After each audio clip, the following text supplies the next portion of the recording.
Այս պատմությունը սկսվում է ոչ թե հաղթանակի օրը, այլ 3 շաբաթ առաջ, երբ Երևանի պաշտպանության նախարարության մութ միջանցքներում տեղի ունեցավ մի հանդիպում, որի մասին չգիտեին նույնիսկ բարձրաստիճան սպաներից շատերը։ Ըստ աղբյուրների, այդ հանդիպմանը ներկա էին 5 մարդ, 2 քաղաքական գործիչ, 2 գեներալ եւ 1 խորհրդական, ում անունը դեռևս թաքնված է արխիվներում։ Նրանք քննարկում էին Շուշիի գործողության ռազմավարական ռիսկերը, եւ քննարկումը վերածվեց բուռն վեճի։ Մի քաղաքական ներկայացուցիչ պնդում էր, որ հարձակումը կհանգեցնի միջազգային սկանդալի եւ հնարավոր ռուսական միջամտության։ Մյուսը վախենում էր, որ պարտությունը կխորտակի նորաստեղծ հանրապետության հեղինակությունը։ Բայց ամենաանհանգստացնող փաստարկը եկավ այն խորհրդականից, ով նշեց. եթե կոմանդոսը հաղթի առանց մեր թույլտվության, նա կդառնա չափազանց հզոր վերահսկելու համար։ Արկադի Տեր-Թադևև-Թադևոսյանը, ում մականունը կոմանդոս, արդեն դարձել էր լեգենդ դաշտում։ Նրա ստոտորաբաժանումները հայտնի էին իրենց անսպասելի գործողություններով եւ անսովոր մարտավարությամբ։ Բայց հենց այդ անկախությունը դարձել էր անհանգստության պատճառ Երևանի որոշ շրջանակների համար։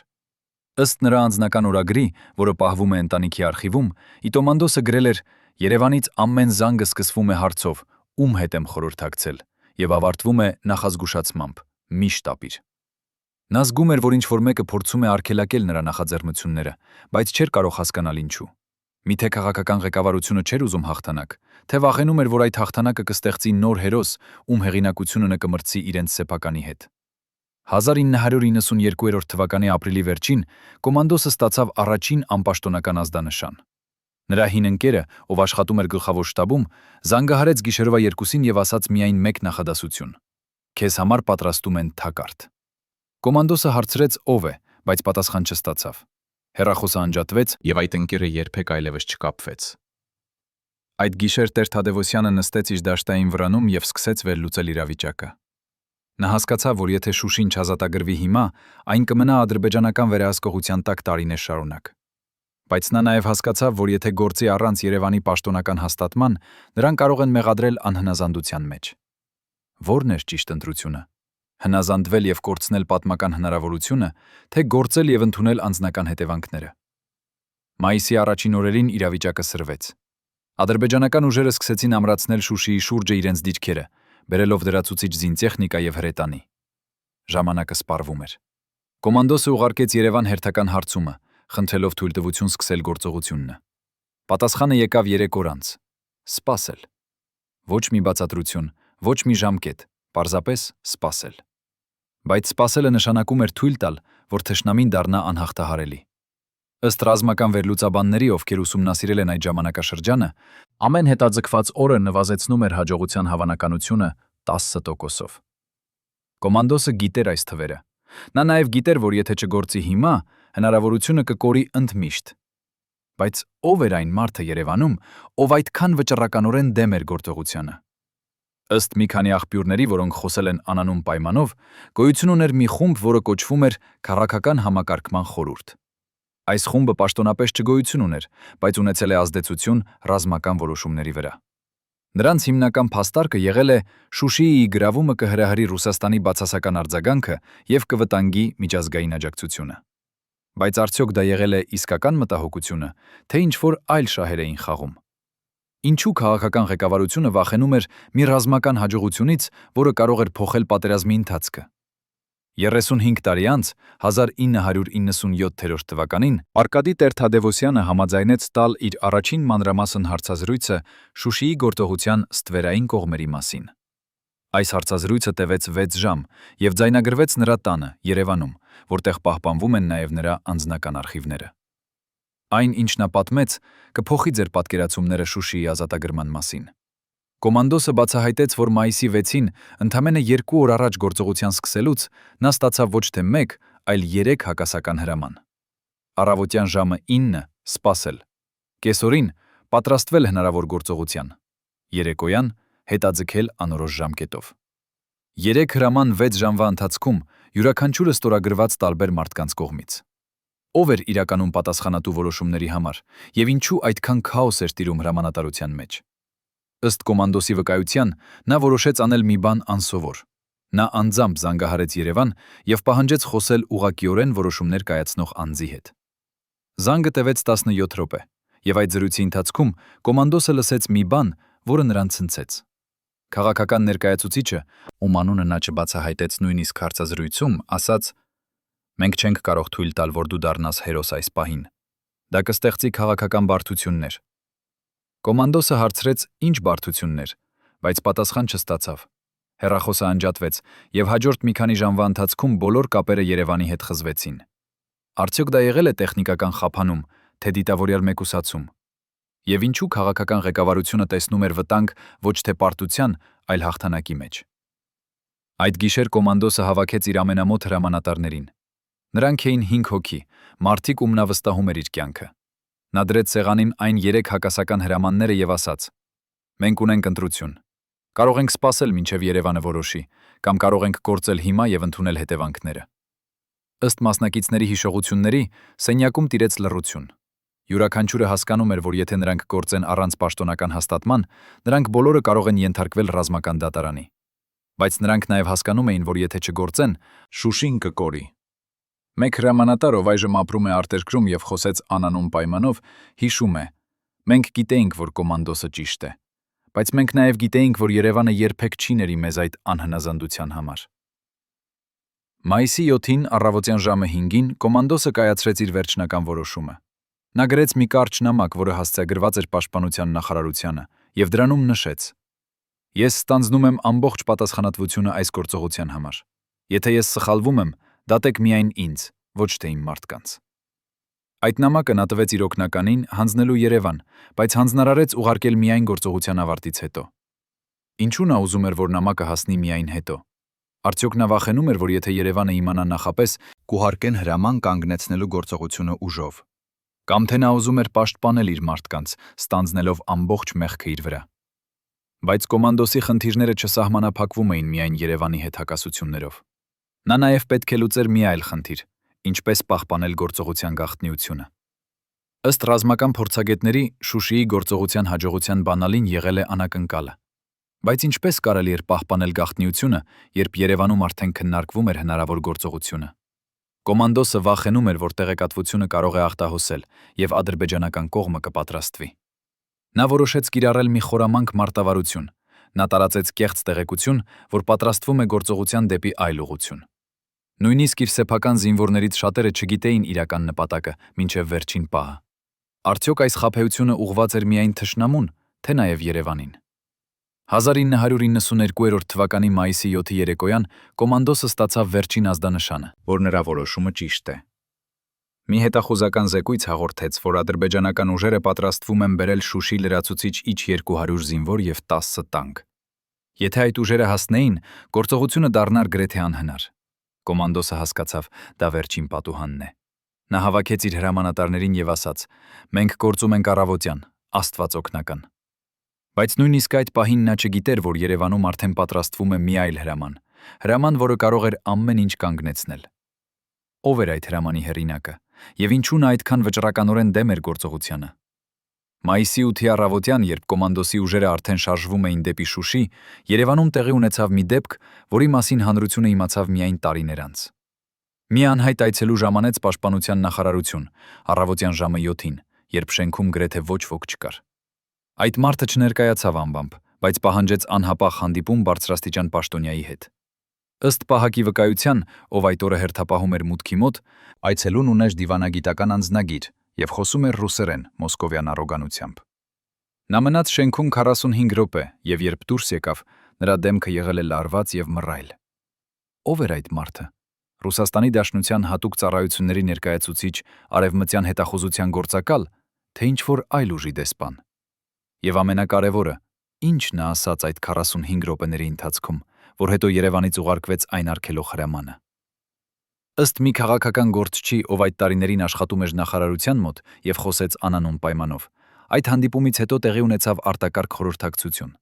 Քննարկվում էր հնարավոր միջազգային հետևանքները, եթե Շուշին գրավվեր առանց համապատասխան դիվանագիտական նախապատրաստության։ Մի մասնակից պնդում էր, որ Ռուսաստանը կդիտի դա որպես սադրանք եւ կարող է դադարեցնել զենքի մատակարարումները։ Մեկ այլ մասնակից վախենում էր, որ Թուրքիան կօգտագործի դա որպես պատրվակ, ուղղակի միջամտության համար։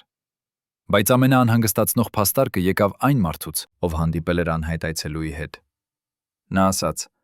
Մեզ նախազգուշացրել են. եթե գործողությունը տեղի ունենա, մենք կկորցնենք ամեն արտաքին աջակցություն։ Բայց արդյոք դա եղել է իսկական նախազգուշացում, թե շանտաժ։ Եվ ով էր այն ուժը, որը կարող էր այդպիսի ճնշում գործադրել Երևանի վրա։ Նույն օրը, ժամը 12-ին, Երևանից ուղարկվեց մի նոր ռադիոգրամ դեպի կոմանդոսի շտաբ։ Այս անգամ հրամանը եղավ ավելի կատեգորիկ։ Անմիջապես դադարեցնել ցանկացած գործողություն դեպի Շուշի, հետ կանչել բոլոր ստորաբաժանումները, սպասել հետագա հրահանգներին։ Բայց այդ ռադիոգրամը երբեք չհասավ կոմանդոսին։ Ըստ կապի սպայի, ով պատասխանատու էր հաղորդակցության համար, ռադիոկայանը այդ պահին տեխնիկական խափանում ունեցավ։ Սարքավորումը չաշխատեց ճիշտ 3 ժամ, հենց այն ժամանակ, երբ ամենակարևոր հրամանը պետք է փոխանցվեր։ Արդյոք դա եղել է պատահական խափանում, թե ինչ-որ մեկը դիտավորյալ խափանեց կապը։ Եվ եթե երկրորդն է, ով էր այդ մարդը, կոմանդոսի հավատարիմ օգնական, թե ինչ-որ մեկը Երևանից, ով գաղտնի աջակցում էր գործողությանը։ Մինչ Երևանում փորձում էին կանգնեցնել գործողությունը, կոմանդոսի ուժերը արդեն մտել էին Շուշիի արվարձաններ։ Ըստ մասնակիցների վկայությունների, առաջին մի քանի ժամվա ընթացքում ամեն ինչ ընթանում էր ծրագրի համաձայն։ Բայց հետո տեղի ունեցավ մի բան անսպասելի։ Ադրբեջանական ուժերը սկսեցին դիմադրություն, որը ավելի ուժեղ էր, քան ակնկալվում էր։ Կոմանդոսը հասկացավ, որ մարտը կլինի ավելի երկար եւ արյունալի, քան նա պլանավորել էր։ Նա նաև հասկացավ, որ եթե գործողությունը ձախողվի, Երևանը կօգտագործի դա որպես ապացույց, որ նա սխալվել է անհնազանդվելով հրամանին։ Բայց նա արդեն չէր կարող հետ դառնալ։ Նա գիտեր, միակ ճանապարհը առաջ է, դեպի հաղթանակ կամ դեպի ավարտ։ Մայիսի 8-ի երեկոյան, երբ մարտերը դեռ շարունակվում էին, կոմանդոսը ստացավ մի անսպասելի հաղորդագրություն։ Մի հետախուզական սպա, ով գտնվում էր Երևանում, ուղարկեց նրան կոդավորված նամակ. «Քեզ համար պատրաստում են մեղադրանք։ Անհնազանդություն եւ անհարգալից վերաբերմունք հրամանատարության նկատմամբ։ Եթե հաղթես, քեզ կներեն։ Եթե պարտվես, քեզ կդատեն»։ Այս հաղորդագրությունը հստակ էր։ Կոմանդոսի ճակատագիրը կախված էր ոչ թե նրա քաջությունից կամ ռազմական տաղանդից, այլ գործողության արդյունքից։ Հաղթանակը կդարձներ նրան հերոս, պարտությունը՝ դավաճան։ Բայց ով էր այն մարդը Երևանում, ով այդքան վճռականորեն ուզում էր նրան պատժել։ Եվ ինչու քաղաքական ղեկավարությունը տեսնում էր վտանգ մի գեներալի մեջ, ով պարզապես փորձում էր կատարել իր պարտքը հայրենիքի առաջ։ Գիշերը կոմանդոսը նստեց իր դաշտային շտաբում եւ մտածեց իր ընտանիքի մասին։ Նրա կինը եւ 2 երեխաները գտնվում էին Երևանում, եւ նա գիտեր, որ եթե նրան մեղադրեն անհնազանդության մեջ, նրանք նույնպես կտուժեն։ Բայց նա նաև մտածում էր հազարավոր զինվորների մասին, ովքեր հավատում էին նրան եւ հետևում էին նրա հրամաններին։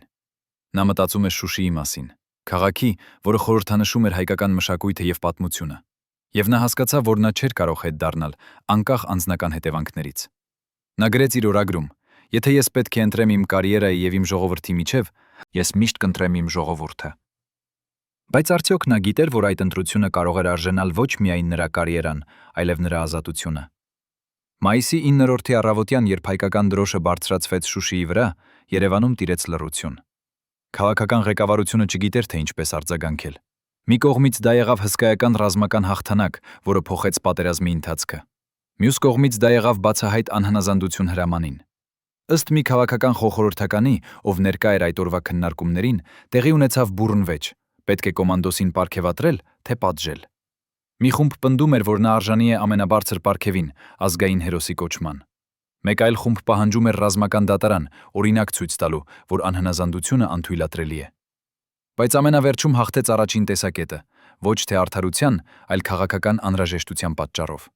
Հանրությունը արդեն տեսնում էր կոմանդոսին որպես հերոս, եւ նրան պատժելը նշանակում էր քաղաքական ինքնասպանություն։ Բայց արդյոք այդ ներումը եղել է անկեղծ, թե պարզապես ստիպված քայլ։ Հիմա, 35 տարի անց, մենք դեռ չգիտենք բոլոր պատասխանները։ Ով էր այն անհայտ այցելուն, ով ժամանեց Երևան մայիսի 8-ի առավոտյան։ Ինչ նա ասաց, որ քաղաքական ղեկավարությունը փորձեց կանգնեցնել գործողությունը։ Եվ ամենակարևորը, արդյոք Շուշիի հաղթանակը տեղի ունեցավ շնորհիվ Երևանի, թե ի հեճուկս Երևանի։ Կոմանդոսը ինքը երբեք չի տվել վերջնական պատասխան այս հարցին։ Նա միշտ ասել է. «Ես կատարեցի իմ պարտքը, եւ դա բավական է»։ Բայց արդյոք դա բավական է մեզ համար, հասկանալու, թե ինչ իրականում տեղի ունեցավ այդ պատմական օրերին։ Մինչև վերջին պահը հավատացել եմ, որ մենք կփրկվենք, ասում է նախկին սպան կոմանդոսի անձնական պահպանության ծառայությունից, ձեռքերը դեռևս դողում են 35 տարի անց։ Այս մարդը, ում անունը մենք չենք կարող բացահայտել անվտանգության պատճառներով, համաձայնեց խոսել առաջին անգամ, պայմանով, որ նրա դեմքը չի ցուցադրվի։ Նա պահպանել է մի գաղտնիք, որը կարող էր փոխել ամեն ինչ, ինչ մենք գիտենք Շուշիի գործողության մասին։ Այդ գիշերը, մայիսի 9-ից 10-րդի անցումին, երբ հայկական դրոշը արդեն փողփողում էր Շուշիի վերևում, կոմանդոսը ստացավ մի հեռախոսազանգ, որը տևեց միայն 42 վայրկյան։ Զանգող մարդը չներկայացավ, բայց նրա ձայնը եղավ սառը եւ սպառնալից։ Նա ասաց միայն մեկ նախադասություն. «Դու կվճարես այս անհնազանդության համար, բայց ոչ այնպես, ինչպես կարծում ես»։ Ո՞վ էր այդ մարդը, ով զանգահարեց հաղթանակի գիշերը ոչ թե շնորհավորելու, այլ սպառնալու համար։ Ինչպիսի վճարում էր սպասվում կոմանդոսին, եւ ինչու այդ սպառնալիքը արվեց հենց այն պահին, երբ ամբողջ ազգը տոնում էր ազատագրումը։ Նախկին սպան շարունակում է իր պատմությունը, եւ այն, ինչ նա բացահայտում է, ցնցում է մինչև ոսկորների խորքը։ Նա պատմում է, որ կոմանդոսի շտաբում գոյություն ուներ մի փաստաթուղթ, որը պահվում էր երկաթյա սեյֆում, եւ որին մուտք ունեին միայն 3 մարդ։ Այդ փաստաթուղթը ցուցակ էր 17 անունով։ Սրանք էին այն մարդիկ Երևանում, ում կոմանդոսը չէր վստահում, եւ ում նա կասկածում էր, որ ասում էր, որ աշխատում են նրա դեմ։ Ցուցակում կային քաղաքական գործիչներ, բարձրաստիճան սպաներ եւ նույնիսկ մի անձ, ով պաշտոնապես համարվում էր կոմանդոսի դաշնակից։ Այս ցուցակը Տեր Թադևոսյանը կազմել էր մայիսի 2-ին, 6 օր առաջ գործողության սկսելուց, եւ նա պլանավորել էր օգտագործել այն, եթե ինչ-որ բան սխալ ընթանար։ Բայց ամենաանհանգստացնող մասը չէր ցուցակի գոյությունը, այլ այն, որ մայիսի 12-ին, երբ կոմանդոսը վերադարձավ Երևան, այդ փաստաթուղթը անհետացել էր սեյֆից։ Ով գիտեր սեյֆի կոդը, եւ ինչու այդ ցուցակը գողացվեց հենց այն օրերին, երբ կոմանդոսը բացակայում էր։ Սպան հիշում է մի այլ դետալ, որը դարձնում է այս պատմությունը դեռ ավելի խորը։ Մայիսի 13-ին կոմանդոսը կանչվեց Պաշտպանության նախարարություն շնորհավորական հանդիպման համար։ Բայց երբ նա մտավ սենյակ, նրա դեմքը փոխվեց։ Սեղանի շուրջ նստած էին ոչ թե նրան շնորհավորելու եկած մարդիկ, այլ 5 անձ, ում դեմքերը եղան լարված եւ մռայլ։ Հանդիպումը տևեց 3 ժամ, եւ դռները փակ էին։ Ոչ ոք չգիտի, թե ինչ քննարկվեց այդ սենյակում, բայց երբ կոմանդոսը դուրս եկավ, նրա քայլերը եղան ծանր, եւ նրա աչքերում կարդացվում էր մի բան, որը սպան նկարագրում է որպես խորը հիասթափություն։ Արդյոք այդ հանդիպման ընթացքում կոմանդոսին ասվեց, որ նրա հաղթանակը չի ընդունվում որպես իրական ձեռքբերում, այլ որպես խնդրահարույց անհնազանդություն։ Կամ թե նրան սպառնացին ավելի լուրջ հետևանքներով, եթե նա երբևէ կրկին համարձակվեր գործել առանց Երևանի թույլտվության։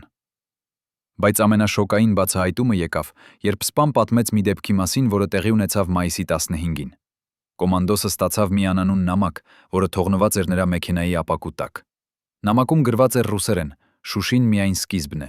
քեզ համար պատրաստում են ավելի մեծ թակարդ։ Նրանք չեն ների քեզ, որ դու ցույց տվեցիր, որ կարող ես հաղթել առանց նրանց։ Զգույշ եղիր քո ամենամոտ շրջապատից»։ Կոմանդոսը ցույց տվեց այդ նամակը միայն 2 մարդու՝ իր կնոջը եւ այդ սպային։ Նա հրահանգեց պահել այն գաղտնի, բայց նաեւ սկսել հետաքննություն, պարզելու թե ով կարող էր գրել այդ նամակը։ Հետաքննությունը տևեց 2 շաբաթ, բայց երբեք չբացահայտեց հեղինակին։ Միակ բանը, որ պարզվեց, եղավ այն, որ նամակի թուղթը եղավ հատուկ տեսակի, օգտագործվող միայն պետական անվտանգության ծառայությունների կողմից։ Արդյոք դա նշանակում էր, որ սպառնալիքը գալիս էր ոչ թե արտաքին թշնամուց, այլ ներքին համակարգից։ Այս վկայությունները ստիպում են մեզ վերանայել ամբողջ պատմությունը։ Մենք միշտ մտածել ենք, որ Շուշիի ազատագրումը եղավ միասնական ազգային ձեռքբերում, որտեղ բոլորը միավորված էին մեկ նպատակի շուրջ։ Բայց այս բացահայտումները ցույց են տալիս մի այլ իրականություն, որտեղ հաղթանակը ձեռք բերվեց ոչ թե համերաշխության շնորհիվ, այլ մի մարդու համարձակության շնորհիվ, ով համարձակվեց գործել ի հեճուկս իր վերադասների։ Եվ այդ համարձակությունը փոխանակ պարգևատրվելու դարձավ նրա անձնական խաչի սկիզբը։ Ինչպիսին էր այդ խաչը, եւ ինչպես կոմանդոսը կրեց այն տարիներ շարունակ։ Պատկերացրեք, որ դուք բժիշկ եք, եւ ձեզ կանչում են գիշերվա 2-ին մի հատուկ հասցե, որտեղ ոչ ոք չպետք է իմանա ձեր այցի մասին։ Դուք մտնում եք մի սենյակ, որտեղ պառկած է մի մարդ, ազգային հերոս, բայց նրա աչքերում տեսնում եք ոչ թե հաղթանակի փայլը, այլ խորը հոգնածություն եւ անհանգստություն։ Նա ձեզ ասում է, որ չի կարող քնել, արդեն 3 շաբաթ է, որ նրա սիրտը զարկում է անկանոն, եւ որ նա տեսնում է մարդկանց, ովքեր հետևում են իրեն փողոցում։ Դուք հասկանում եք, որ դա ոչ թե սովորական հիվանդություն է, այլ ինչ-որ ավելի խորը, հոգեբանական ճնշման արդյունք, որը կարող է կործանել նույնիսկ ամենաուժեղ մարդուն։ Սա ճիշտ այն իրավիճակն էր, որտեղ հայտնվեց Արկադի Տեր-Թադևոսյանը 1992 թվականի հունիսին։ Ընդամենը 1 ամիս անց Շուշիի ազատագրումից։ Մենք ստացանք մուտք կոմանդոսի բժշկական արխիվ, որը պահվում է նրա ընտանիքի մոտ եւ որը երբեք չի հրապարակվել։ Այս փաստաթղթերը բացահայտում են մի պատմություն, որը շատերը չգիտեն։ Հունիսի 17-ին կոմանդոսը ընդունվեց մի անվանի բժշկի մոտ, կարդիոլոգի, ով սպասարկում էր բարձրաստիճան ռազմական անձնակազմին։ Բժիշկը գրանցեց, որ հիվանդի արյան ճնշումը եղավ 160 հարյուրի վրա, վտանգավոր մակարդակ մարդու համար, ով միայն 45 տարեկան էր։ Նա նաև նշեց, որ Տեր Թադևոսյանը ցուցաբերում էր ծանր սթրեսի եւ հնարավոր դեպրեսիայի նշաններ։ Բժիշկը նշանակեց հանգստի ռեժիմ եւ դեղորայք, բայց կոմանդոսը մերժեց դրանք, ասելով, որ նա չի կարող թույլ տալ իրեն թուլություն ցուցաբերել։ Ինչու մի մարդ, ով նոր հաղթել էր պատերազմում, վախենում էր ցուցաբերել թուլություն։ Ինչ էր այն ճնշումը, որը նա զգում էր, եւ ումից էր գալիս այդ ճնշումը։ Բժշկական փաստաթղթերը նաև բացահայտում են մի այլ անհանգստացնող դետալ։ Հուլիսի 2-ին կոմանդոսը կրկին այցելեց բժշկին, եւ այս անգամ նա բողոքեց գլխացավից, որը չէր անցնում ոչ մի դեղամիջոցով։ Բժիշկը նշանակեց լրացուցիչ հետազոտություններ, մեր առյալ գլխուղեղի սկանավորում, բայց կոմանդոսը մերժեց դրանք։ Նա ասաց բժշկին. «Ես չեմ կարող թույլ տալ, որ ինչ-որ մեկը իմանա, որ ես հիվանդ եմ։ Նրանք կօգտագործեն դա իմ դեմ»։ Բժիշկը հարցրեց. «Ով են նրանք», բայց կոմանդոսը չպատասխանեց։ Նա պարզապես խնդրեց դեղեր, որոնք կօգնեին նրան շարունակել աշխատել, եւ բժիշկը, չունենալով այլ ընտրություն, նշանակեց ուժեղ ցավազրկողներ։ Բայց այդ դեղերը ունեին կողմնակի ազդեցություններ։ Դրանք կարող էին առաջացնել հոգեկան խանգարումներ եւ պարանոյա։ Արդյոք կոմանդոսի հետագա վարքագիծը, որը երբեմն թվում էր անկանխատեսելի, եղել է այդ դեղերի արդյունք, թե իրական սպառնալիքների արձագանք։ Բայց բժշկական խնդիրները եղան միայն մի մասը կոմանդոսի տառապանքների։ Նույն ժամանակաշրջանում նա սկսեց նկատել, որ նրա շուրջը տեղի են ունենում տարօրինակ դեպքեր։ Հուլիսի 15-ին նրա մեքենան կոտրվեց անհասկանալի հանգամանքներում։ Արգելակային համակարգը ձախողվեց, երբ նա վարում էր լեռնային ճանապարհով։ Կոմանդոսը կարողացավ վերահսկել մեքենան եւ խուսափել վթարից, բայց մեխանիկը, ով ստուգեց մեքենան, ասաց, որ արգելակային խողովակը կտրված էր ոչ թե մաշվածության, այլ սուր գործիքի միջոցով։ Արդյոք դա եղել է պատահական վանդալիզմ, թե փորձ վերացնել կոմանդոսին այնպես, որ դա թվա պատահական դեպք։ Եվ եթե երկրորդն է, ով էր այդ փորձի հեղինակը։ Օգոստոսի սկզբին տեղի ունեցավ մի այլ դեպք, որը դարձավ դեռ ավելի անհանգստացնող։ Կոմանդոսի տան մոտ սկսեցին հայտնվել անծանոթ մեքենաներ, որոնք կանգնում էին ժամերով եւ հետևում էին նրա շարժումներին։ Երբ կոմանդոսի անվտանգության ծառայությունը փորձեց պարզել, թե ում են պատկանում այդ մեքենաները, նրանք բախվեցին պատի։ Մեքենաների համարանիշերը եղան կեղծ, եւ երբ փորձեցին հետևել դրանց, մեքենաները անհետացան անհետևելի կերպով։ Կոմանդոսի կինը, ով այդ օրերին ապրում էր մշտական վախի մեջ, հիշում է. «Մենք չգիտեինք, թե ով է հետևում մեզ եւ ինչու։ Արկադին փորձում էր ինձ հանգստացնել, բայց ես տեսնում էի նրա աչքերում նույն վախը»։ Ինչու մի ազգային հերոս ապրում էր այնպիսի վախի մեջ, որը սովորաբար զգում են միայն հետապնդվող մարդիկ։ Սեպտեմբերի 2-ին կոմանդոսը կայացրեց մի որոշում, որը շոկեցրեց նրա ամբողջ շրջապատը։ Նա հայտարարեց, որ հրաժարվում է իր պաշտոնից եւ ցանկանում է հեռանալ ակտիվ ծառայությունից։ Այս որոշումը եկավ ընդամենը 4 ամիս անց Շուշիի ազատագրումից, այն ժամանակ, երբ նրա հեղինակությունը եղավ ամենաբարձր կետում։ Պաշտպանության նախարարությունը փորձեց համոզել նրան մնալ, բայց կոմանդոսը եղավ անսասան։ Նա ասաց միայն մեկ բան. «Ես այլևս չեմ կարող ծառայել համակարգում, որտեղ հաղթանակը համարվում է մեղք»։ Բայց իրականում նրա հեռանալու պատճառները եղան ավելի բարդ։ Ըստ նրա մոտիկ ընկերների, կոմանդոսը վախենում էր ոչ թե իր անձնական անվտանգության համար, այլ իր ընտանիքի համար։ Նա հասկացել էր, որ քանի դեռ նա մնում է ակտիվ ծառայության մեջ, նրա սիրելիները կլինեն վտանգի տակ, եւ նա ընտրեց հեռանալ ոչ թե թուլության, այլ սիրո պատճառով։ Բայց նույնիսկ հեռանալուց հետո կոմանդոսի տառապանքները չավարտվեցին։ Նա շարունակեց ապրել մշտական հսկողության տակ, եւ նրա առողջական վիճակը շարունակեց վատանալ։ Բժշկական արխիվները ցույց են տալիս, որ 1993 թվականին նա ախտորոշվեց սրտի լուրջ հիվանդությամբ, որը պահանջում էր մշտական բուժում։ Բժիշկները ասում էին, որ այդ հիվանդությունը եղավ երկարատև սթրեսի արդյունք։ Բայց ո՞րն էր այդ սթրեսի աղբյուրը։ Արդյոք դա եղել է պատերազմի հիշողությունները, թե այն, ինչ տեղի ունեցավ պատերազմից հետո։ Եվ ինչու մի մարդ, ով ցույց տվեց անսովոր քաջություն դաշտում, չկարողացավ գտնել խաղաղություն իր սեփական երկրում։ Գիտեք, թե ինչ է տեղի ունենում, երբ մի մարդ, ով ամբողջ կյանքը նվիրել է իր հայրենիքին, հանկարծ հասկանում է, որ այդ հայրենիքը չի գնահատում նրա զոհողությունները։ Նա սկսում է հարցնել իրեն, արդյոք արժեր այդ ամենը, արդյոք նա ճիշտ ընտրություն արեց, երբ դրեց իր կյանքը վտանգի տակ։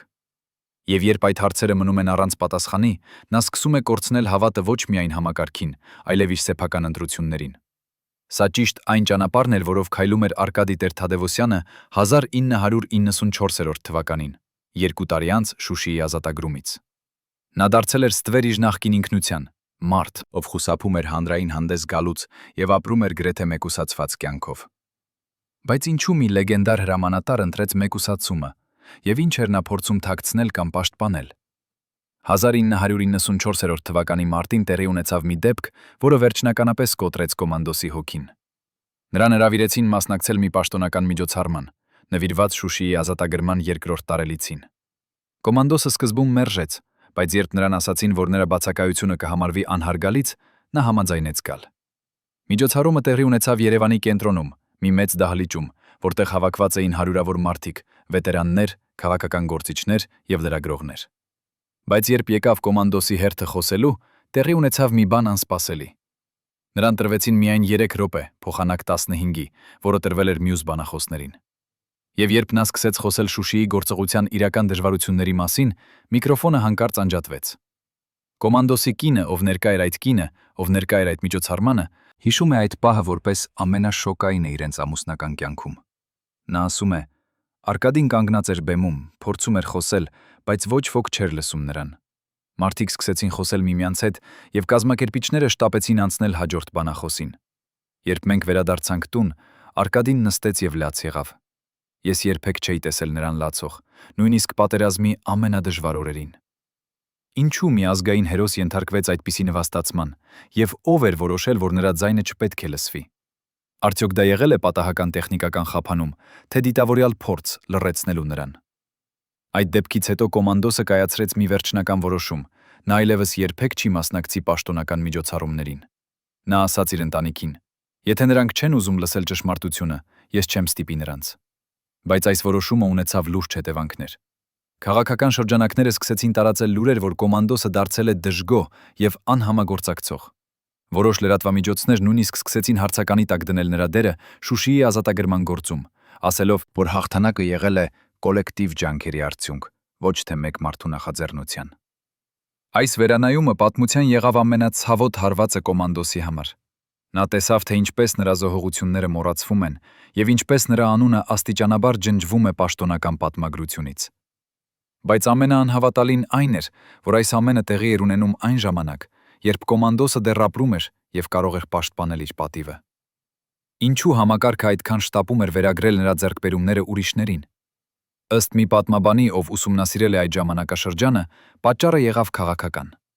Կոմանդոսի պատմությունը եղավ վտանգավոր նախադեպ։ Նա ցույց տվեց, որ հնարավոր է հաղթել նույնիսկ, երբ քաղաքական ղեկավարությունը դեմ է։ Եվ այդ նախադեպը կարող էր ոգեշնչել ուրիշ ռազմական հրամանատարների, գործելու անկախ քաղաքական որոշումներից։ Համակարգը չէր կարող թույլ տալ, որ այդպիսի անկախությունը դառնա նորմ։ Հետևաբար կոմանդոսի պատմությունը պետք է վերագրվեր, փոխվեր եւ վերջապես մոռացվեր։ 1995 թվականին կոմանդոսը սկսեց գրել իր հուշերը։ Նա ուզում էր թողնել մի փաստաթուղթ, որը կպատմեր ճշմարտությունը, առանց քաղաքական ֆիլտրերի եւ գրաքննության։ Բայց երբ նա ավարտեց ձեռագիրը եւ փորձեց գտնել հրատարակիչ, նա բախվեց անսպասելի խոչընդոտների։ Բոլոր խոշոր հրատարակչությունները մերժեցին հրատարակել գիրքը, ասելով, որ ժամանակը դեռ չի եկել, կամ որ նյութը պահանջում է լրացուցիչ ստուգում։ Կոմանդոսը հասկացավ, որ նույնիսկ նրա սեփական պատմությունը չի պատկանում նրան։ Նա որոշեց պահել ձեռագիրը իր ընտանիքի արխիվում, հույսով, որ մի օր, երբ քաղաքական իրավիճակը փոխվի, ճշմարտությունը կարող է լույս տեսնել։ Բայց արդյոք այդ օրը երբևէ կգա, եւ արդյոք հասարակությունը պատրաստ է լսել ճշմարտությունը, որը կարող է քանդել շատ հարմարավետ առասպելներ։ Այսօր, 35 տարի անց, մենք դեռ չունենք ամբողջական պատկերը Շուշիի ազատագրման մասին։ Մենք գիտենք պաշտոնական տարբերակը, հերոսական հաղթանակի պատմությունը, որտեղ բոլորը միավորված էին եւ բոլորը նպաստեցին հաջողությանը։ Բայց մենք նաեւ գիտենք, որ գոյություն ունի մի այլ պատմություն, ավելի բարդ, ավելի ցավոտ եւ ավելի իրական։ Պատմություն մի մարդու մասին, ով համարձակվեց գործել, երբ ուրիշները վարանում էին, եւ ով վճարեց անձնական գնով իր համարձակության համար։ Պատմություն համակարգի մասին, որը վախենում էր իր սեփական հերոսներից եւ փորձում էր ջնջել նրանց հիշողությունն։ Եվ պատմություն մեր բոլորի մասին։ Հասարակության, որը ընտրեց հավատալ հարմարավետ առասպելներին, փոխանակ բախվելու անհարմար ճշմարտությանը։ Արդյոք մենք պատրաստ ենք վերջապես լսել այդ ճշմարտությունը, թե կշարունակենք ապրել մեր սեփական պատրանքների մեջ։ Պատկերացրեք, որ դուք եք այն 12 մարդկանցից մեկը, ովքեր գիտեին ամեն ինչ կոմանդոսի մասին, յուրաքանչյուր բժշկական գաղտնիք, յուրաքանչյուր փախուստի պլան, յուրաքանչյուր թաքնված թունել Երևանի դիտակ։ Հիմա պատկերացրեք, որ պետք է ընտրություն կատարեք, պահպանել ձեր հավատարմությունը, թե փրկել ձեր կյանքը։ 1996 թվականի փետրվարի 13-ին այդ 12 մարդիկ կատարեցին ընտրություն, որը փոխեց կոմանդոսի ճակատագիրը։ Նրանք էին նրա ամենամոտ շրջապատը, անձնական բժիշկը, 2 անվտանգության սպաներ, քարտուղարը, վարորդը եւ 7 այլ մարդիկ, ովքեր ամեն օր տեսնում էին նրա իրական վիճակը։ Այդ օրը նրանք հավաքվեցին մի գաղտնի հանդիպման, ոչ կոմանդոսի տանը, ոչ նրա գրասենյակում, այլ քաղաքից դուրս, մի հին ամրոցում, որտեղ ոչ ոք չէր կարող լսել նրանց զրույցը։ Ինչ նրանք քննարկեցին այդ հանդիպման ժամանակ, եւ ինչու նրանք վախենում էին, որ ինչ-որ մեկը կարող է լսել նրանց խոսակցությունը։ Ով էր այն ուժը, որը ստիպեց այս հավատարիմ մարդկանց հավաքվել գաղտնի եւ քննարկել իրենց ղեկավարի ճակատագիրը։ Ըստ մի մասնակցի, ով համաձայնեց խոսել անանուն պայմանով 30 տարի անց, հանդիպումը սկսվեց լռությամբ։ Ոչ ոք չուզում էր առաջինը խոսել, քանի որ բոլորը հասկանում էին, այն, ինչ նրանք պատրաստվում էին քննարկել, կարող էր համարվել դավաճանություն։ Վերջապես անձնական բժիշկը, տարեց մարդ, ով ծառայել էր կոմանդոսին 10 տարի, բացեց իր բժշկական պայուսակը եւ դրեց սեղանին մի ցուցակ դեղամիջոցների։ Նա ասաց. «Նայեք այս ցանկին, սրանք են այն դեղերը, որոնք Արկադին ընդունում է ամեն օր։ Դեղեր սրտի համար, դեղեր ճնշման համար, դեղեր քնի համար, դեղեր ցավի համար։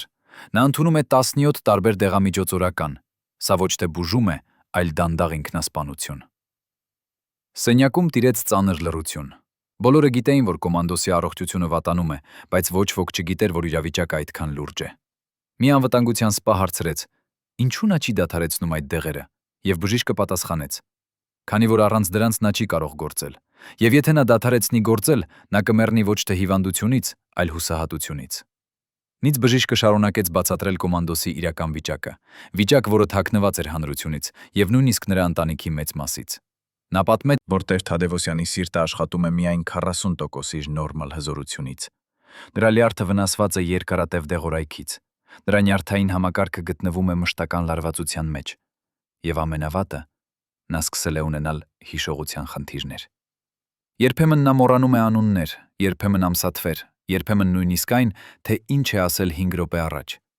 Բժիշկը ասաց. «Սա ոչ թե ծերության նշան է, նա միայն 51 տարեկան է։ Սա սթրեսի եւ դեղերի երկարատև ազդեցության արդյունք է։ Եթե մենք չանենք ինչ-որ բան հիմա, նա կլինի տարբերվող։ Ես նաեւ խոսեցի հիմնական դեղերի կամ սթրեսի հետ։ Դրա համար նրան պետք է հասկանալ հիմնական դեղերը։ Ես կարող եմ բարձրաձայնել եւ մոլորեցնել քո մոտ մի քանի մարդկային դեղերն ենք ինչ-որ բան հիմա։ Նա կկորցնի ոչ միայն իր առողջությունը, այլև իր միտքը»։ Այս խոսքերը ցնցեցին բոլորին, բայց ամենաշատը ցնցեց այն, ինչ բժիշկը ասաց հետո։ Եվ ամենավատն այն է, որ նա գիտի դա։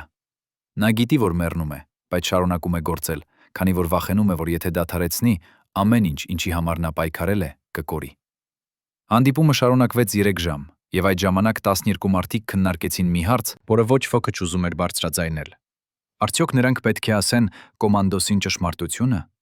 Արդյոք նրանք պետք է ստիպեն նրան դադարեցնել աշխատանքը եւ կենտրոնանալ իր առողջության վրա։ Թե նրանք պետք է լռեն եւ թույլ տան նրան շարունակել այն ճանապարհով, որը նա ընտրել է, նույնիսկ եթե այդ ճանապարհը տանում է դեպի վաղ մահ։ Քարտուղարը, երիտասարդ կին, ով աշխատել էր կոմանդոսի մոտ 5 տարի, ասաց. «Մենք չունենք իրավունք որոշելու նրա փոխարեն։ Նա չափահաս մարդ է եւ գիտի, թե ինչ է անում»։ Բայց մի անվտանգության սպա հակաճառեց. «Բայց մենք ունենք պարտականություն պաշտպանել նրան, նույնիսկ եթե դա նշանակում է պաշտպանել նրան իր սեփական որոշումներից»։ Վեճը դարձավ ավելի եւ ավելի բուռն, մինչեւ վերջապես վարորդը ամենատարեց մարդը խմբում ասաց. «Մենք չենք կարող փոխել Արկադիին, բայց մենք կարող ենք փոխել այն, ինչ նրան սպանում է։ Եվ այն, ինչ նրան սպանում է, ոչ թե հիվանդությունն է, այլ մեկուսացումը»։ Այս խոսքերը բացեցին նոր հեռանկար։ Խումբը սկսեց քննարկել, թե ինչպես կարելի է օգնել կոմանդոսին առանց ուղղակիորեն միջամտելու նրա որոշումներին։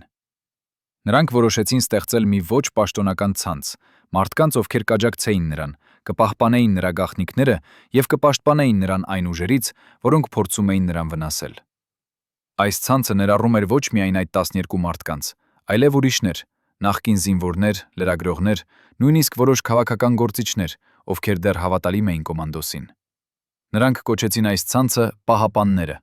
մարդիկ, ովքեր պահպանում էին ոչ միայն կոմանդոսի կյանքը, այլև նրա ժառանգությունը։ Բայց նույնիսկ այս ցանցի ստեղծումը չէր կարող լուծել հիմնական խնդիրը։ Կոմանդոսը դեռ ապրում էր մշտական սպառնալիքի տակ, եւ այդ սպառնալիքը գալիս էր ոչ թե արտաքին թշնամուց, այլ ներքին համակարգից։ Ո՞վ էին այն մարդիկ համակարգում, ովքեր այդքան վախենում էին կոմանդոսից, եւ ինչու նրանք շարունակում էին հետապնդել նրան, նույնիսկ երբ նա արդեն հեռացել էր ակտիվ ծառայությունից։ Երբ կոմանդոսի անվտանգության ծառայությունը սկսեց հետաքննել, թե ով է հետևում նրան, նրանք բախվեցին մի բանի, որը չպետք է գոյություն ունենար։ Գաղտնի արխիվներ։ Թղթային թղթերի լեռներ, որոնք պահվում էին մի հին շենքի ստորգետնյա սենյակում, շենքի, որը պաշտոնապես համարվում էր լքված։ Այս արխիվները պարունակում էին փաստաթղթեր կոմանդոսի մասին, փաստաթղթեր, որոնք երբեք չպետք է գրվեին։ Զեկույցներ նրա ամենօրյա շարժումների մասին, ցուցակներ նրա այցելուների մասին, նույնիսկ ձայնագրություններ նրա հեռախոսազրույցների։ Ով էր հավաքել այս ամենը, եւ ինչու այդ տեղեկատվությունը պահվում էր գաղտնի, նույնիսկ պաշտոնական ծառայություններից։ Երբ անվտանգության սպաները փորձեցին ողջել, թե ով է պատասխանատու այս արխիվի համար, նրանք հայտնաբերեցին, որ բոլոր փաստաթղթերը ստորագրված են կոդային անուններով՝ դիտորդ 1, դիտորդ 2, դիտորդ 3։ Իրական անուններ չկային, պաշտոնական կնիքներ չկային, միայն այդ սառը անանուն զեկույցները։ Մի զեկույցը թվագրված 1995 թվականի հոկտեմբերի 15-ով նկարագրում էր կոմանդոսի այցը բժշկի մոտ։ Զեկույցում մանրամասն նկարագրված էր, թե որ դեղերը նշանակվել են, որքան ժամանակ տևել է այցը, նույնիսկ այն, թե ինչ էր կոմանդոսի դեմքի արտահայտությունը, երբ նա լսեց ախտորոշումը։ Ինչպես կարող էր ինչ-որ մեկը իմանալ այս մանրամասները, եթե ոչ բժիշկը կամ նրա օգնականը չէին տեղեկացրել։ Արդյոք բժշկական անձնակազմի մեջ կամ համալսարանում չէին կարող համոզել հասարակական աշխարհում ապրող օրինակի հետ կապ ունեցող մի քաղաքացի, մարդկանց հետ կապ ունեցող մարդու մասին եւ այդ մարդու կյանքի մասին ինչ-որ բան հայտնել։ Հդյոք բժշկական անձնակազմի մեջ կար լրտես,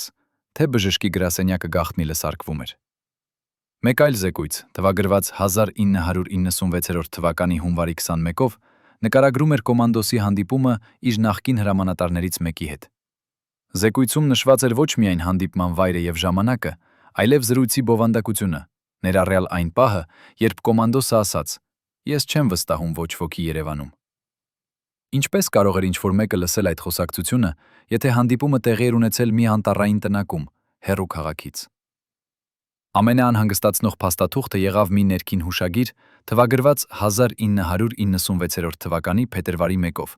12 օր առաջ այն գաղտնի հանդիպումից, որտեղ կոմանդոսի 12 հավատարիմները քննարկեցին նրա առողջական վիճակը։ Հուշագիրը հասցեագրված էր համակարգող մարմնին եւ նկարագրում էր անհրաժեշտ միջոցառումներ օբյեկտ Կ ազդեցության նվազեցման համար։ Օբյեկտ Կ դա կոմանդոսն էր։ Հուշագիրը ներառում էր 5 կետ. Առաջին՝ շարունակել մեկուսացումը հանրային միջոցառումներից, երկրորդ՝ սահմանափակել մուտքը լրատվամիջոցներ, երրորդ՝ վերահսկել բժշկական տեղեկատվության հոսքը, չորրորդ՝ նվազեցնել կապերը նախկին ստորաբաժանումների հետ, հինգերորդ՝ պատրաստել այլընտրանքային պատմություն Շուշիի գործողության մասին։ Այս վերջին կետը եղավ ամենասարսափելին։ Համակարգը ոչ միայն փորձում էր մեկուսացնել կոմանդոսին, այլև պատրաստվում էր վերագրել նրա ամենամեծ ձեռքբերումը։ Երբ անվտանգության սպաները ցույց տվեցին այս փաստաթղթերը կոմանդոսին, նրա արձագանքը եղավ անսպասելի։ Նա չցնցվեց, չբարկացավ, նույնիսկ չզարմացավ։ Նա պարզապես ասաց. «Ես գիտեի»։ Երբ սպաները հարցրին, թե ինչպես նա գիտեր, կոմանդոսը բացատրեց, որ նա նկատել էր նշանները տարիներ շարունակ։ Փոքր բաներ, հեռախոսազանգեր, որոնք անջատվում էին անսպասելիորեն, նամակներ, որոնք երբեք չէին հասնում իրենց նշանակման վայրը, հանդիպումներ, որոնք չեղարկվում էին վերջին պահին անհասկանալի պատճառներով։ Նա ասաց. «Ես ապրել եմ մի համակարգում, որտեղ պատերը ունեն ականջներ եւ ստվերները ունեն աչքեր։ Ես սովորել եմ ապրել այդպես»։ Բայց այն, ինչ նա չէր սպասում, եղավ այն, որ այս հսկողությունը շարունակվել է նույնիսկ երբ նա հեռացել էր ակտիվ ծառայությունից։ Ինչու համակարգը շարունակում էր վախենալ մի մարդուց, ով այլևս չուներ պաշտոնական իշխանություն։ Կոմանդոսը որոշեց օգտագործել այս հայտնագործությունը իր օգտին։ Նա սկսեց դիտավորյալ տարածել կեղծ տեղեկություններ, տեսնելու թե ինչպես համակարգը կարձագանքի։ Նա պատմեց մի վստահելի ընկերոջը, որ պլանավորում է գրել հուշագրություն Շուշիի գործողության մասին։ 2 օր անց նա ստացավ անանուն հեռախոսազանգ, նախազգուշացնելով, որ հուշագրությունների համար դեռ շատ վաղ է։ Նա պատմեց մեկ այլ ընկերոջ, որ պլանավորում է հանդիպել արտասահմանյան լրագրողների հետ։ Հաջորդ օրը նրա անձնագիրը կորավ անհասկանալի հանգամանքներում։ Այս փորձերը հաստատեցին նրա կասկածները, նա դեռ գտնվում էր մշտական հսկողության տակ, եւ ամեն նրա քայլը վևլուծվում էր եւ գնահատվում էր։ Բայց ով էր այդ համակարգող մարմինը, որը հիշատակվում էր փաստաթղթերում։ Արդյոք դա եղել է պաշտոնական կառույց, թե ինչ-որ ստվերային խումբ, որը գործում էր անկախ պետական կառույցներից։ Անվտանգության սպաները շարունակեցին իրենց հետաքննությունը եւ հայտնաբերեցին եւս մի անհանգստացնող փաստ։ Արխիվները պարունակում էին նաև ֆինանսական փաստաթղթեր, վճարումներ մարդկանց, ովքեր տրամադրում էին տեղեկություններ կոմանդոսի մասին։ Գումարները չէին մին մեծ, մի քանի $100 ամսական, բայց բավական, գրավելու մարդկանց, ովքեր ապրում էին դժվար տնտեսական պայմաններում։ Ցուցակում կային անուններ, որոնք ցնցեցին կոմանդոսին, նրա նախկին վարորդը, նրա քարտուղարի օգնականը, նույնիսկ նրա հարևանի որդին։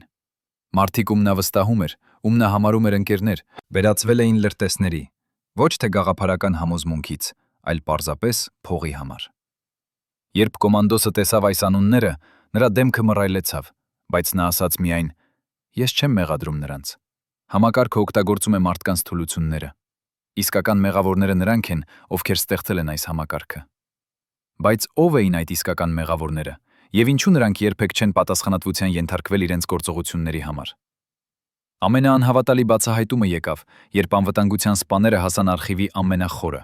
մի սեյֆ, որը պահանջում էր 3 տարբեր բանալի բացելու համար։ Այդ սեյֆում նրանք գտան մի փաստաթուղթ, որը փոխեց ամեն ինչ։ Դա եղավ մի ծրագիր, մանրամասն պլան, որը կոչվում էր Օպերացիա հիշողության ջնջում։ Ծրագիրը կազմված էր 1994 թվականի սեպտեմբերին, 2 տարի անց Շուշիի ազատագրումից, եւ նրա նպատակը եղավ աստիճանաբար վերացնել կոմանդոսի ազդեցությունը պատմական պատմությունից։ Ծրագիրը բաժանված էր 5 փուլի, յուրաքանչյուրը նախատեսված 5 տարվա ընթացքում իրականացնելու համար։ Առաջին փուլը՝ մեկուսացում, կոմանդոսին հեռացնել հանրային տեսադաշտից։ Երկրորդ փուլը՝ վերաբաշխում, նրա ձեռքբերումները վերագրել կոլեկտիվ ջանքերին։ Երրորդ փուլը՝ վերանայում, պատմության դասագրքերում փոխել Շուշիի գործողության նկարագրությունը։ Չորրորդ փուլը՝ փոխարինում, ստեղծել նոր հերոսներ, ովքեր կփոխարինեն կոմանդոսին հանրային գիտակցության մեջ։ Հինգերորդ փուլը՝ ավարտ, ամբողջական մոռացում։ Այս փաստաթուղթը ցույց էր տալիս, որ կոմանդոսի դեմ ուղղված գործողությունները չէին պատահական, այլ մասնիկ էին մի ավելի մեծ ծրագրի։ Ծրագիրը ներառում էր կոնկրետ քայլեր, ինչպես սահմանափակել կոմանդոսի հասանելիությունը լրատվամիջոցներին, ինչպես խրախուսել այլընտրանքային պատմությունները Շուշիի մասին, ինչպես աջակցել այն հեղինակներին եւ պատմաբաններին, ովքեր պատրաստ էին նվազեցնել կոմանդոսի դերը։ Ծրագիրը նույնիսկ ներառում էր բյուջե՝ 10 միլիոն դրամ տարեկան, հատկացված տեղեկատվական աշխատանքների համար։ 10 միլիոն դրամ մոռացության համար։ 10 միլիոն դրամ ջնջելու համար մի մարդու, ով ռիսկել էր իր կյանքը հայրենիքի համար։ Ով էր հաստատել այս բյուջեն եւ որտեղից էր գալիս այդ փողը։ Երբ կոմանդոսը կարդաց այս փաստաթուղթը, նա նստեց լռությամբ երկար ժամանակ։ Նրա դեմքը չցույց էր տալիս զայրույթ կամ հիասթափություն, միայն խորը հոգնածություն։ Վերջապես նա ասաց. «Հիմա ես հասկանում եմ։ Սա երբեք չի եղել իմ մասին։ Սա եղել է համակարգի մասին։ Համակարգը չի կարող թույլ տալ, որ մի մարդը լինի ավելի մեծ, քան համակարգը։ Եվ եթե մի մարդը համարձակվում է լինել ավելի մեծ, համակարգը պետք է նրան ջնջի»։ Նա դարձավ իր անվտանգության սպաների կողմը եւ ի կողմը եւ ասաց. «Ես ուզում եմ, որ դուք պատճենեք այս բոլոր փաստաթղթերը։ Պատճենեք դրանք եւ թաքցրեք տարբեր վայրերում։ Մի օր, երբ ես այլևս չլինեմ, ինչ որ մեկը պետք է իմանա ճշմարտությունը»։ Սպաները կատարեցին նրա հրամանը, եւ այդ պատճենները դարձան այն ապացույցները, որոնք մենք օգտագործում ենք այսօր վերականգնելու ճշմարտությունը։ Բայց ամենաանհանգստացնող մասը օպերացիա հիշողության ջնջում փաստաթղթում եղավ վերջին էջը։ Էջ, որը ցուցակագրում էր հնարավոր ռիսկերը եւ դրանց չեզոքացումը։ Ռիսկերից մեկը նշված էր որպես օբյեկտ կի, հնարավոր հրապարակային բացահայտումները։ Չեզոքացման մեթոդը նկարագրված էր որպես վարկաբեկում անձնական սկանդալների միջոցով։ Փաստաթուղթը ներառում էր ցուցակ հնարավոր սկանդալների, ֆինանսական անկանոնություններ, անբարոյական վարքագիծ, նույնիսկ հնարավոր հոգեկան անկայունություն։ Այս ցուցակը ցույց էր տալիս, որ համակարգը պատրաստ էր գնալ ցանկացած երկարության, պաշտպանելու իր պատմությունը։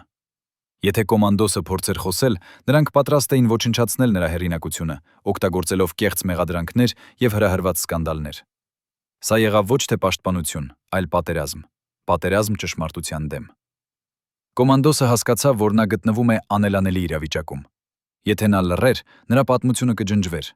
Եթե նա խոսեր, նրան կվարկաբեկեին։ Նա ընտրեց երրորդ ճանապարհը։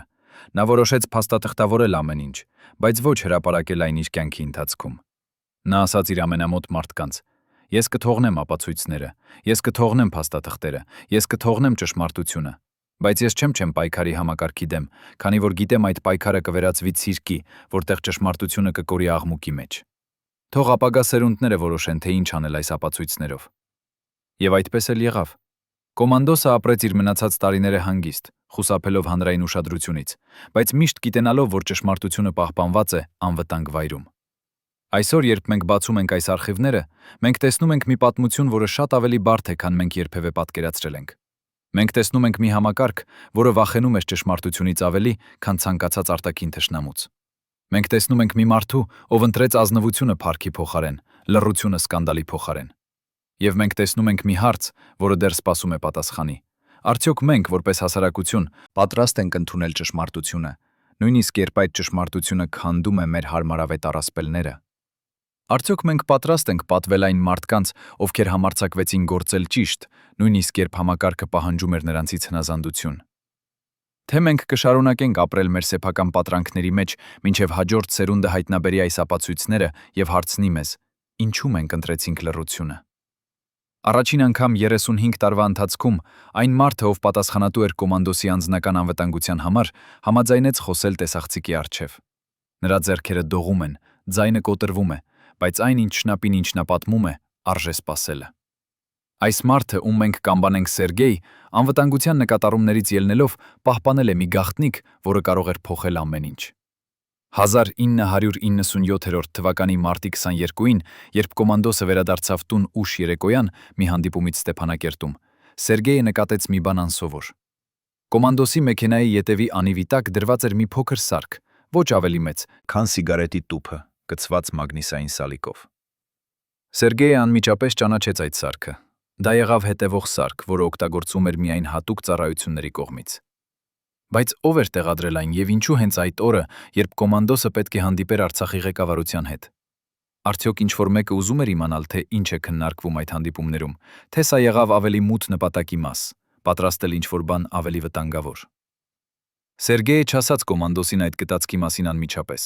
Փոխարենը նա վերցրեց սարքը եւ տարավ մի վստահելի տեխնիկ ընկերոջը, մարդու, ով աշխատել էր հատուկ ծառայություններում եւ կարող էր վերլուծել այն։ Տեխնիկը ուսումնասիրեց սարքը 3 ժամ եւ հետո ասաց մի բան, որը սառեցրեց Սերգեյի արյունը։ Սա ոչ թե սովորական հետևող սարք է, սա ունի երկրորդ ֆունկցիա։ Տես այս փոքր մետաղական տուփը։ Սա պլաստիկ պայթուցիկ նյութի պահոց է։ Այս սարքը կարող է պայթեցվել հեռակառավարմամբ, երբ մեքենան շարժվում է։ Դա կթվա պատահական վթար, արգելակային համակարգի ձախողում կամ շարժիչի խափանում, բայց իրականում դա կլինի սպանություն։ Սերգեյը հասկացավ, որ կոմանդոսի կյանքը գտնվում է անմիջական վտանգի տակ, եւ որ այդ վտանգը գալիս է ոչ թե արտաքին թշնամուց, այլ ներքուստ։ Սերգեյը անմիջապես տեղեկացրեց կոմանդոսին, եւ նրանք երկուսօկուսով որոշեցին չհանել սարքը։ Փոխարենը նրանք թողեցին այն տեղում, բայց անջատեցին նրա պայթուցիկ մեխանիզմը։ Կոմանդոսը ուզում էր տեսնել, թե ով է հետևում իրեն եւ ինչու։ Հաջորդ 3 շաբաթվա ընթացքում նա շարունակեց իր սովորական կյանքը, բայց ամեն անգամ, երբ նա մեկնում էր տնից, Սերգեյը գաղտնի ստուգում էր մեքենան, համոզվելու, որ նոր սարքեր չեն տեղադրվել։ Եվ ապա ապրիլի 13-ին տեղի ունեցավ մի բան, որը հաստատեց նրանց ամենավատ կասկածները։ Կոմանդոսը ստացավ հեռախոսազանգ մի անծանոթ համարից։ Զանգողը չներկայացավ, բայց նրա ձայնը եղավ սառը եւ պաշտոնական։ Նա ասաց միայն մեկ նախադասություն. «Մենք գիտենք, որ դու հանեցիր սարքը, հաջորդ անգամ դու չես կարողանա այն գտնել»։ Հեռախոսը անջատվեց, եւ կոմանդոսը հասկացավ, նա խաղում է մի խաղ, որտեղ կանոնները գրված են ուրիշների կողմից, եւ որտեղ պարտությունը նշանակում է մահ։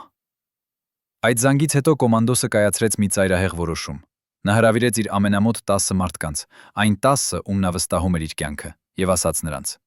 «Ես գիտեմ, որ ինչ-որ մեկը ուզում է ինձ սպանել, Ես նաև գիտեմ, որ եթե ես մեռնեմ հիմա, դա կթվա պատահական դեպք, եւ ոչ ոք երբեք չի իմանա ճշմարտությունը։ Այդ պատճառով ես պատրաստել եմ մի փաստաթուղթ, որը պարունակում է ամեն ինչ, ինչ ես գիտեմ Շուշիի գործողության մասին, այն մարդկանց մասին, ովքեր փորձեցին կանգնեցնել ինձ, եւ այն համակարգի մասին, որը հետապնդում է ինձ մինչև այսօր։ Այս փաստաթուղթը պահվում է անվտանգ վայրում, եւ եթե ինձ հետ ինչ-որ բան պատահի, այն ավտոմատ կերպով կուղարկվի 10 տարբեր լրատվամիջոցների եւ միջազգային կազմակերպությունների։ Սա իմ կյանքի ապահովագրությունն է։ Այս հայտարարությունը փոխեց խաղի կանոնները։ Հանկարծ կոմանդոսի սպանությունը դարձավ չափազանց ռիսկային,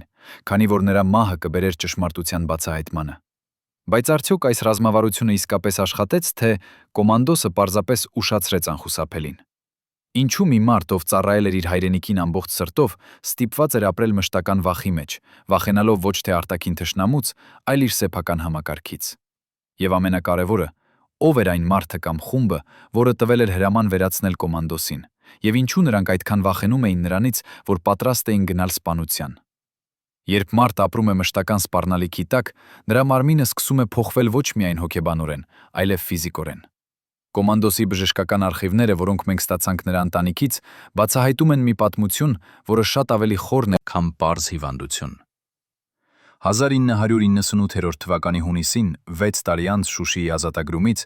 կոմանդոսի բժիշկը գրանցեց մի անհանգստացնող նշում։ Հիվանդը ցուցաբերում է քրոնիկ սթրեսի բոլոր նշանները։ Նրա սրտի հաճախությունը բարձր է նույնիսկ հանգստի ժամանակ, 95 հարված րոպեում, երբ նորմալը պետք է լիներ 65-ից 70։ Նրա արյան ճնշումը տատանվում է 150-ից 190 վտանգավոր տիրույթում։ Նրա քաշը նվազել է 15 կիլոգրամ վերջին 2 տարվա ընթացքում։ Ամենավատը, նա սկսել է ունենալ հիշողության լուրջ խնդիրներ։ Նա մոռանում է անուններ, ամսաթվեր, երբեմն նույնիսկ այն, թե ինչ է ուտել առավոտյան։ Բժիշկը նշանակեց լրացուցիչ հետազոտություններ, եւ արդյունքները եղան դեռ ավելի անհանգստացնող։ Գլխուղեղի սկանավորումը ցույց տվեց վաղաժամ ծերացման նշաններ, որոնք սովորաբար տեսնվում են 70 տարեկան մարդկանց մոտ, ոչ թե 51 տարեկանի մոտ։ Կարդիոլոգը նախազգուշացրեց, որ եթե սթրեսի մակարդակը չնվազի, կոմանդոսը ռիսկում է ստանալ սրտի կաթված հաջորդ 5 տարվա ընթացքում։ Նյարդաբանը ախտորոշեց պոստ-տրավմատիկ սթրեսային խանգարում, բարդացած քրոնիկ անհանգստությամբ եւ դեպրեսիայի էպիզոդներով։ Բայց ամենաանհանգստացնող ախտորոշումը եկավ հոգեբույժից, ով գրեց. հիվանդը ցուցաբերում է պարանոյայի նշաններ, որոնք սակայն կարող են լինել արդարացված, հաշվի առնելով նրա իրական իրավիճակը։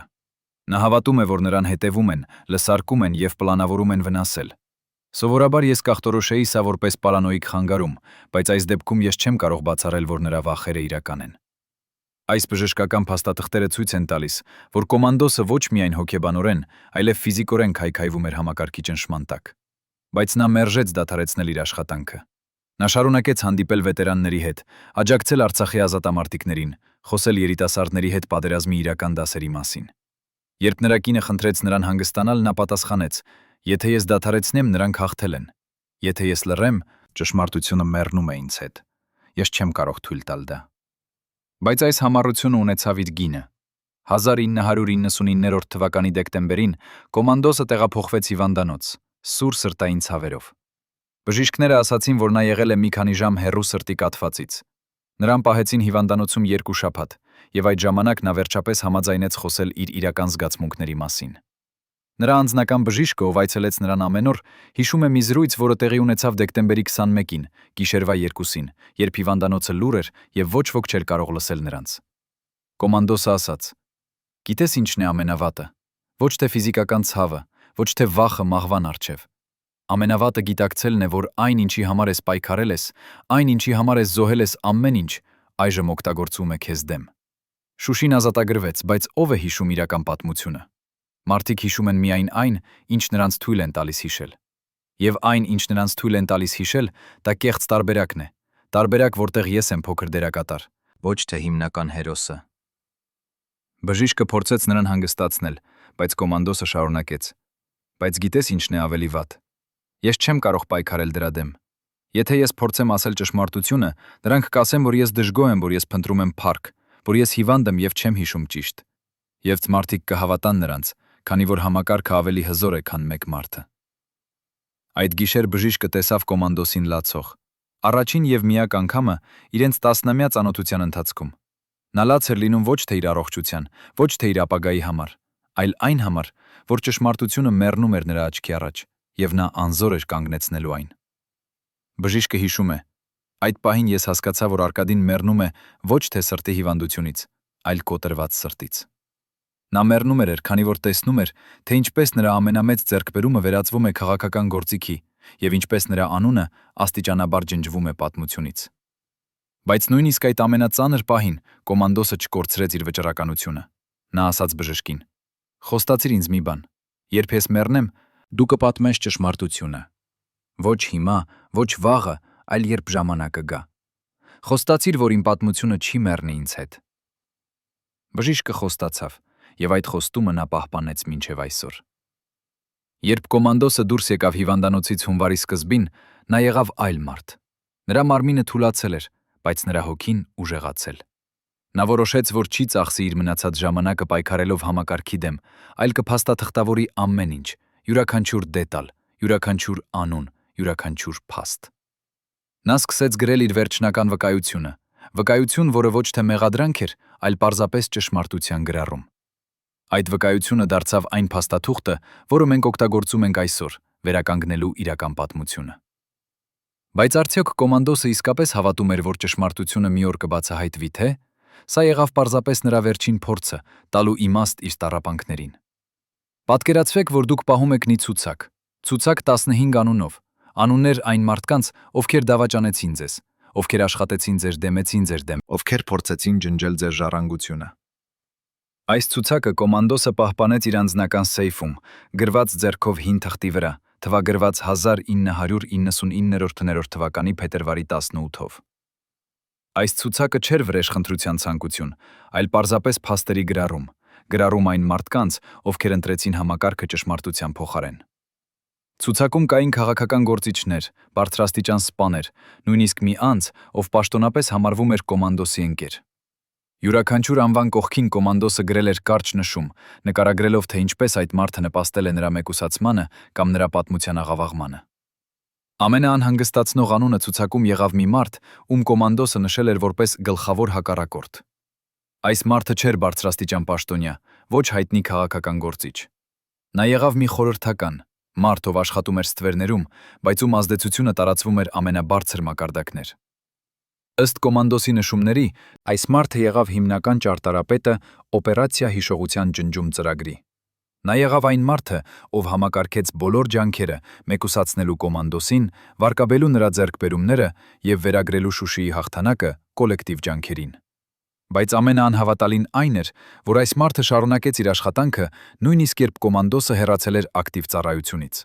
Նա շարունակեց հսկել նրա շարժումները, վերահսկել նրա կապերը եւ փորձել ապահովել, որ կոմանդոսի ձայնը երբեք չլսվի հանրությանը։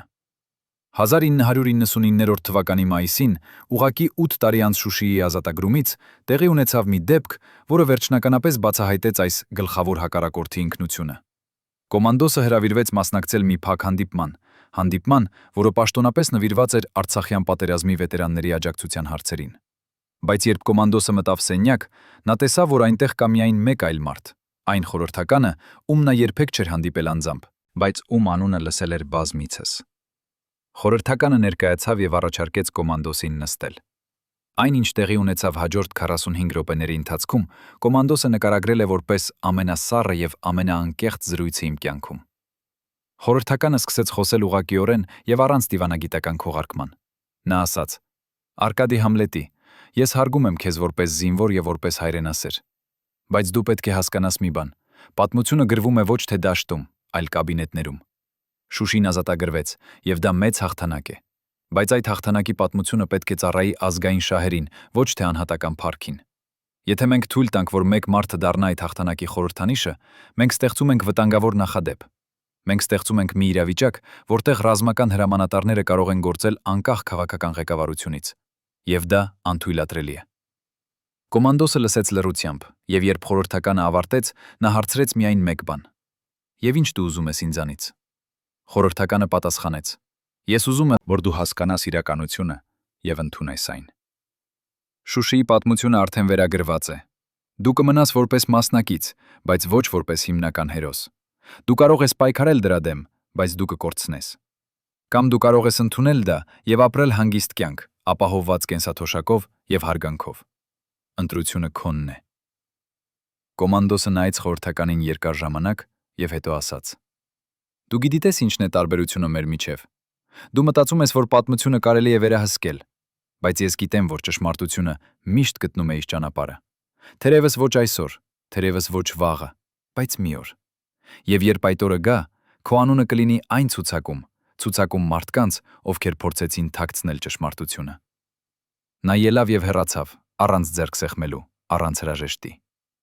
Այդ հանդիպումից հետո կոմանդոսը վերջնականապես հասկացավ, որ նա պայքարում է ոչ թե անհատների դեմ, այլ ամբողջ համակարգի դեմ։ Համակարգի, որը կառուցված է վերահսկելու պատմությունը եւ ճնշելու անհարմար ճշմարտությունները։ Նա նաեւ հասկացավ, որ այս պայքարը նա չի կարող հաղթել իր կյանքի ընթացքում, բայց նա կարող է ապահովել, որ ճշմարտությունը չմեռնի նրա հետ։ Նա սկսեց աշխատել իր վերջնական ժառանգության վրա, ժառանգության, որը ներառում էր ոչ միայն փաստաթղթեր եւ վկայություններ,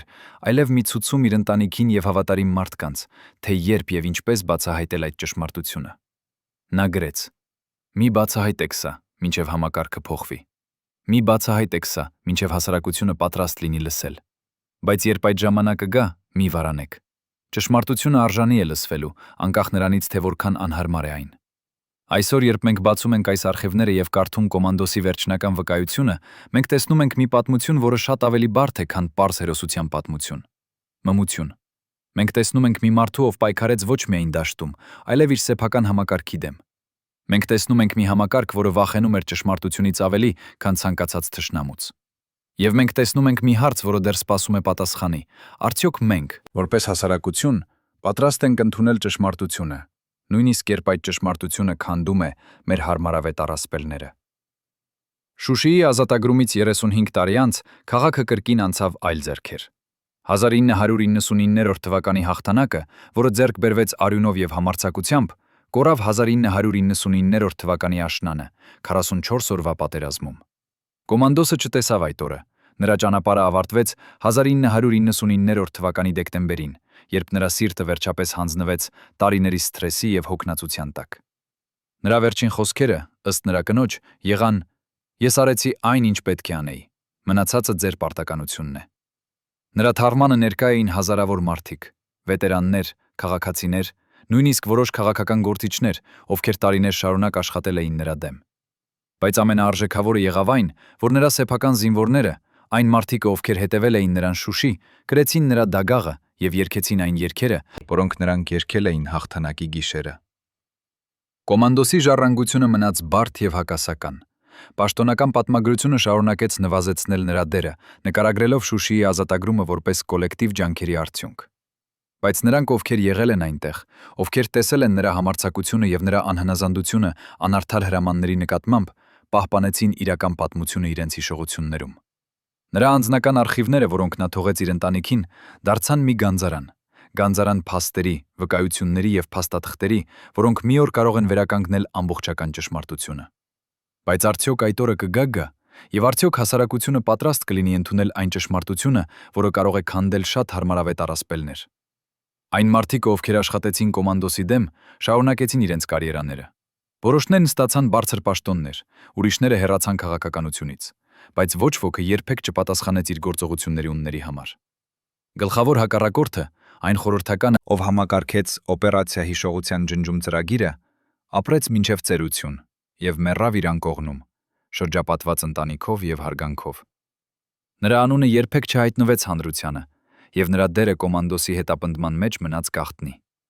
Բայց նրա անունը գրված է այն ցուցակում, որը կոմանդոսը թողեց իր սեյֆում։ Ցուցակում,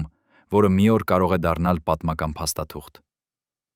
Շուշիի կորուստը 1999 թվականին բերեց նոր հարցեր կոմանդոսի ժառանգության մասին։ Որոշները սկսեցին հարցնել.